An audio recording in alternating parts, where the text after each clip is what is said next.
The other day, I was confronted with the issue of how to explain why the government shut down to a fifth grader.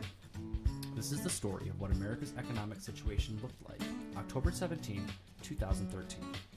The United States is making about $2.8 trillion, is spending $3.6 trillion, and are borrowing $800 billion each year just to pay the day-to-day expenses. The current outstanding debt is approximately $17 trillion, and it requires somewhere around $261 billion each year to pay net interest.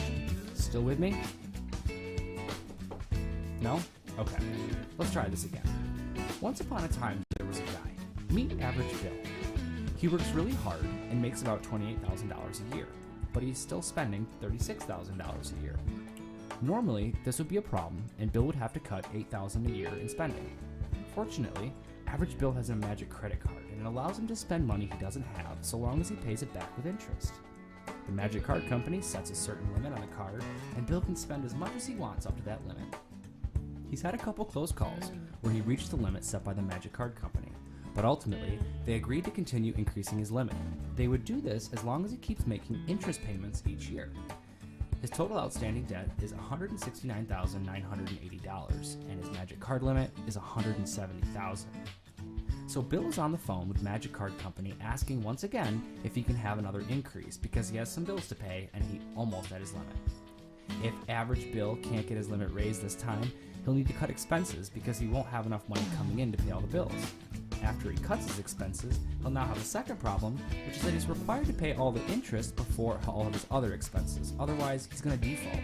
And default means the Magic Card Company didn't get an interest payment. Once you go into default, there's no telling how the Magic Card Company would react, so it's best to ensure you always pay him first.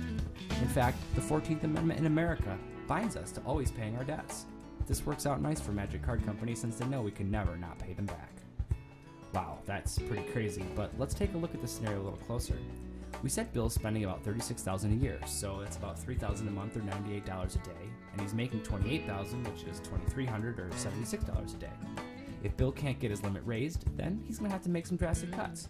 Since he's only $20 from hitting his limit, he has to shut down his house government until his Magic Card Company tells him that he'll give him an increase. He's going to have to cut $700 of spending each month and still pay his interest payment first, which is about $225 a month. Since he makes $2,300 a month, he should be able to keep above water by cutting everywhere else. What's Bill spending right now?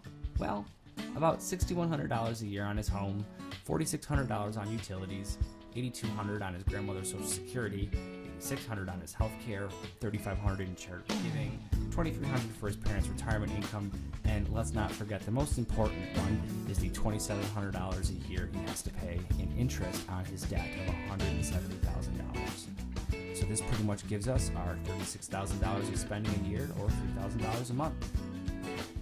U.S. gross domestic product, or GDP, is currently around $16 trillion, and it was reported that a 16-day shutdown resulted in $24 billion of economic loss, or GDP, which is about $1.5 billion a day. Daily U.S. government spending is approximately $9.863 billion, and since only about 20% of the government shut down, it cut spending by about $1.972 billion a day. With the government shut down, it still spends $7.891 billion a day. But let's get back to Bill. During the shutdown, he automatically reduces his spending across the board on non-essentials.